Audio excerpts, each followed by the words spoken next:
To truly be a safe city requires a deeper commitment to our community. Safety is everyone's responsibility. It's good for our community, it's good for business, and it's good for our visitors. So the mechanics of the program are to distribute these bags, which will contain information that would be helpful to families in the event of a disaster, to every single home in Temecula in one day. So the idea behind the 3-minute bag is that in the event of a disaster, there are things that you need to do in the first 3 minutes, the first 3 hours, the first 3 days.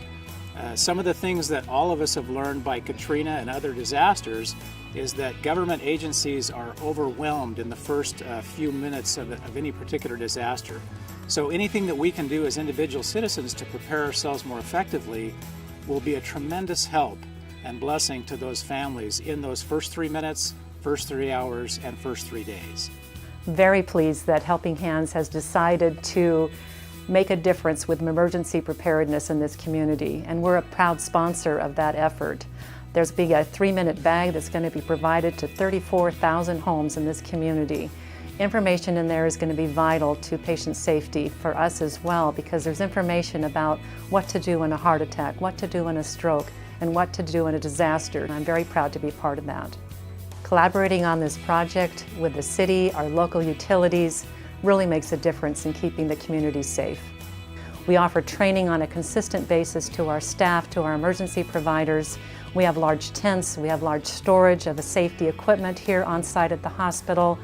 7 days worth of supplies should we lose power or any other services to the hospital, and all of our staff are trained for that dire event should it occur.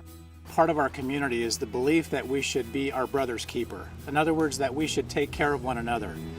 And this particular program or initiative really helps us as a community to consider each other's needs. It's our responsibility as individuals in the community to be a part of that community, to not consider ourselves individual, but rather a part of a greater whole. And that's one of the things that my wife and I have always loved about the city of Temecula. Important to a community is the health of its hospital. People come and move to an area where they feel like they have access to physicians, access to a high-quality hospital. This also brings jobs to the community. We now have 850 employees here at the hospital. 350 physicians are also part of this hospital. They all live and work in this community and use community services, which helps with the community's economic viability, as well as the fact that when we are expanding the hospital, this is a $42 million expansion where we're adding 29,000 square feet. It's a huge investment back into this community.